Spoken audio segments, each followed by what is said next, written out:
Samedi 30 mars 2019, bonjour à tous et bienvenue dans ce premier point de l'actualité sur RTI 1. L'autonomisation de la femme est au cœur des politiques sous-régionales. Les pays du Sahel sont réunis à Abidjan depuis vendredi dans le cadre du projet d'autonomisation de la femme et de dividendes démographiques du Sahel, le SWED. De 2015 à 2018, la première phase de ce projet a été mise en œuvre pour un montant de 102,5 milliards de francs CFA et la Banque mondiale vient de revoir à la hausse ce budget de 45 milliards de francs CFA supplémentaires, une enveloppe additionnelle qui permettra de déployer la seconde phase du projet jusqu'en 2023. La réunion annuelle du comité régional de pilotage a été présidée par le vice-président Daniel Kablan-Duncan. Et justement, le vice-président de la République était au cœur d'une autre activité. Daniel Kablan-Duncan a reçu une délégation de la Fédération internationale de basketball. Le groupe est à Abidjan pour l'inauguration du siège Afrique de la FIBA. Le compte-rendu est signé Viviane Haïma. Le basketball ivoirien se porte bien avec la qualification des éléphants basketteurs au Mondial 2019 qui se jouera en Chine et l'inauguration du tout nouveau siège Afrique de la Fédération internationale de basketball logé à Abidjan. C'est une forte délégation de la FIBA conduite par son président, l'Argentin Horacio Muratore, qui est arrivé à Abidjan pour ce grand événement et pour la tenue de 2 grandes assises de l'instance internationale du basketball. Le président de la FIBA et sa délégation ont été reçus ce vendredi au palais présidentiel par le vice-président de la République. Nous sommes ici pour une réunion du comité exécutif ainsi que du bureau central. Nous allons avoir nos réunions cet après-midi et demain aussi. Et nous sommes ici avec 27 participants qui viennent des 5 continents. Et nous sommes tous représentés donc pour ces réunions ici. Nous sommes ici aussi pour un moment historique. Nous allons inaugurer demain matin le bâtiment, le nouveau siège de FIBA Africa ici à Abidjan. Vraiment, ça c'est un moment très important pour nous. Nous avons toujours pu compter sur le soutien des Africains, mais surtout des Ivoiriens. La Côte d'Ivoire, vraiment, c'est des gens avec qui nous avons toujours travaillé. Nous avons pu mener à bien ce projet. Et en Côte d'Ivoire, vous êtes toujours en faveur du sport et du basket en général. Nous avons pu compter sur votre appui justement pour réaliser cette promesse faite à tous les Africains. La Fédération internationale de basketball honore ainsi la Côte d'Ivoire et donne la preuve de sa visibilité sur la scène internationale. Le gouvernement ivoirien prépare son premier rapport national volontaire 2019. Le ministère de l'Environnement et du Développement durable a organisé à cet effet une tournée d'information et de sensibilisation des parties prenantes au processus d'élaboration du RNV. Cette activité a pour but d'encourager la participation active des populations et acteurs à la mise en œuvre des objectifs de développement durable ODD. Le reportage de Jean-Marc Yagi est commenté par Franck Quadio. L'État de Côte d'Ivoire s'engage pour la mise en œuvre effective des objectifs de développement durable, ODD, dans un processus inclusif et participatif. Tournée de sensibilisation en faveur des personnes vulnérables pour susciter leur participation active à l'ODD et recueillir leurs attentes. Nous sommes ce matin ravis, fiers des engagements pris par notre président, son Excellence Alassane Ouattara. Et cet exercice n'est que la traduction au niveau national de ces engagements pris depuis septembre 2015 en ce qui concerne l'avènement d'un monde nouveau, un monde sans exclusion. Ce programme s'inscrit en droite ligne dans la mise en œuvre des 17 objectifs de développement durable. Toute initiative heureuse visant donc à améliorer la vie des gens, à entrer dans le siècle du développement durable nous intéresse. Le ministère de l'Environnement et du Développement durable a présenté aux personnes handicapées et aux groupes sectoriels le programme 2030 des Nations Unies et la feuille de route du rapport national volontaire de suivi de mise en œuvre des ODD. C'est un plaisir pour nous d'avoir été impliqués. Cette ONG a eu du flair parce qu'il fallait le faire, puisque c'est nous-mêmes nous devons être partie prenante d'un environnement sain.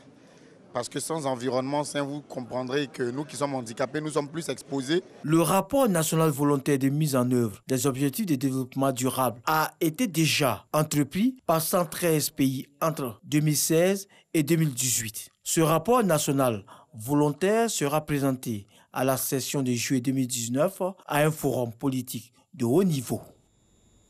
L'École nationale supérieure de statistique et d'économie appliquée, ENCA, veut tenir compte de l'évolution des métiers de la statistique dans ses programmes de formation.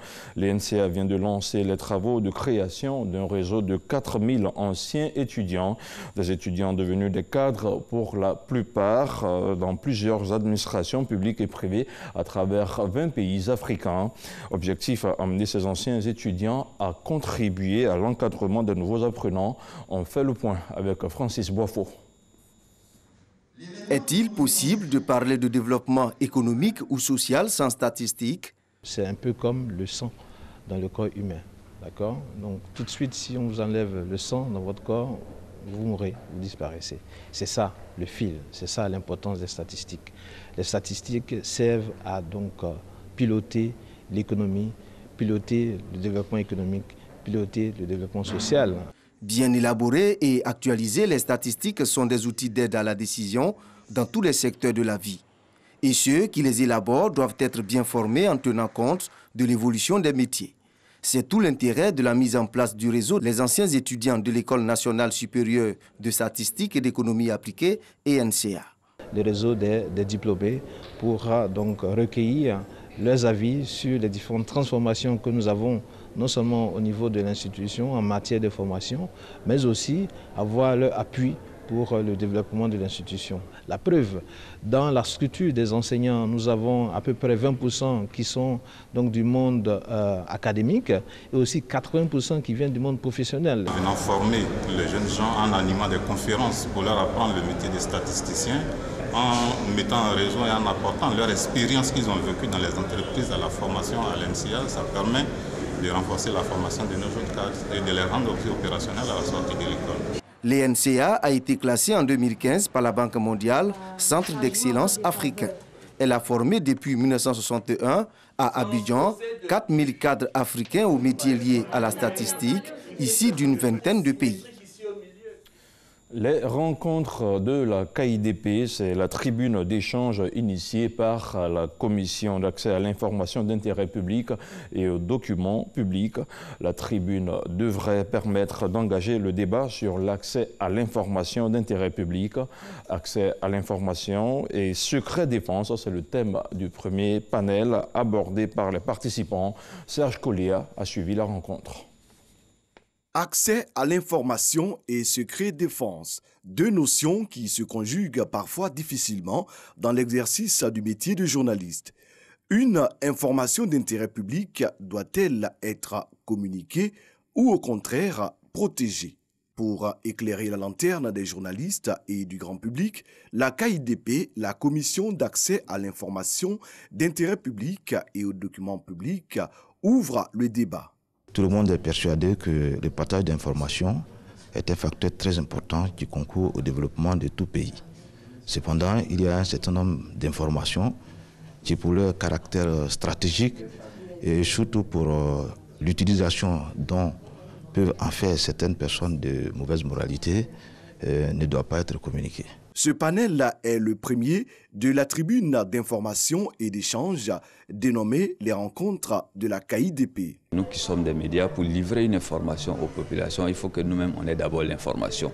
Et quand la KIDP crée un espace d'échange comme ça ce matin, il s'agit du secret défense, il y a des choses qui vont être dites, il y a des choses qu'on ne sait pas. Donc nous venons à cette tribune-là pour justement prendre la bonne information avec les experts. Les rencontres de la KIDP visent à informer les usagers sur la loi relative à l'accès à l'information, connaître l'opportunité de cette loi, ses enjeux, afin de s'en servir pour obtenir des informations et documents publics. Samedi 30 mars 2019, 30 comme 30 ans de carrière, eh bien c'est le jour choisi par l'actrice comédienne Adrienne Coutouin pour célébrer ses 30 ans de carrière professionnelle. 3 décennies au cours desquelles elle s'est imposée par son naturel et sa capacité d'adaptation cinématographique en jouant dans plusieurs films. Le portrait d'Adrienne Coutouin est revisité par Issa Chonayeo. Le théâtre et le cinéma n'ont plus de secret pour elle. En 30 ans de carrière, la comédienne Adrienne Coutouin, à l'état civil, Adrienne Ako Anongo Coutouin, a su se faire une place dans le monde des arts en Côte d'Ivoire. Ça veut dire qu'on va faire ton anniversaire. Quand on finit de payer là, ça fait le budget de leur film. Donc on va partir pour organiser ton anniversaire. Ses atouts, son naturel, sa maîtrise de rôle incarné et sa générosité dans l'effort.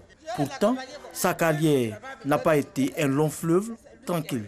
Mon père, ma mère, personne ne voulait entendre raison. Personne ne voulait que Adrienne fasse du théâtre. Parce que chez eux, le théâtre, ça passe pas. Il n'y a pas d'avenir, il n'y a rien.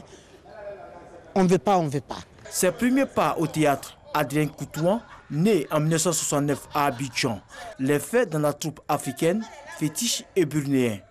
Nous sommes au début des années 80. Depuis le CE2, on faisait les petits ballets qu'on a l'habitude de faire à l'école primaire ou tout ça. Mais j'avais même remarqué que ce métier-là, j'allais quand même l'aimer. Même pas quand même, j'allais l'aimer.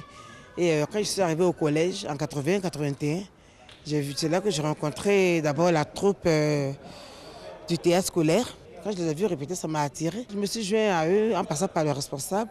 Et comme là, c'était les élèves, il n'y avait pas de problème. Depuis, elle mène une carrière de comédienne aussi bien au théâtre, au cinéma qu'à la télévision. Elle est l'héroïne d'émissions populaires telles « Faut pas fâcher ». On était en train de monter, jouer la pièce La queue du diable. Je crois que c'est là que le vieux Ngouano Steve m'a découverte. Et puis, ils m'ont fait appel. Et c'est là que j'arrive à Faut pas fâcher. Elle jouait déjà. Moi aussi, je jouais. Et puis, un jour, on s'est croisés. Voilà, c'est ça qu'on appelle rencontre là. Et puis, ça marchait. On se comprend bien sur scène. Des fois, avec une difficulté d'abord. Et puis, allez, ça devient parfait. Voilà. En 30 ans de carrière, Adrienne Coutouin a glané plusieurs lauriers, au nombre desquels sa première grande distinction, meilleur artiste national en 1985. Une distinction qui lui a ouvert les portes d'un métier où elle tire aujourd'hui l'essentiel de ses ressources. Place à présent à l'actualité internationale avant de refermer ce journal. Le président malien a décrété 3 jours de deuil national en hommage aux 160 victimes de l'attaque du village Peul Dogo Sagou le 23 mars dernier. Un deuil national de 3 jours à compter du vendredi 29 mars en hommage aux victimes dans le centre du Mali, explique un décret signé par le président Ibrahim Boubacar Keïta. Cette tuerie qui a frappé un village Peul dans le cercle de Bankas près de la frontière avec le Burkina Faso est la plus sanglante au Mali depuis le début de la crise. Et du sport, du football, le club marocain du Raja de Casablanca a remporté hier vendredi à Doha au Qatar la Supercoupe de la CAF de football en battant l'équipe de l'Espérance de Tunis par 2-1. Ce titre est le deuxième du Raja après celui de 2000. Les Verts succèdent à leur voisin du Wydad de Casablanca qui s'était adjugé ce titre en prenant le dessus sur le TP Mazembe l'an dernier, 1-0. Et voilà qui referme ce journal. Merci à vous tous qui l'avez suivi. L'information continue sur le www.rti.ci. À demain.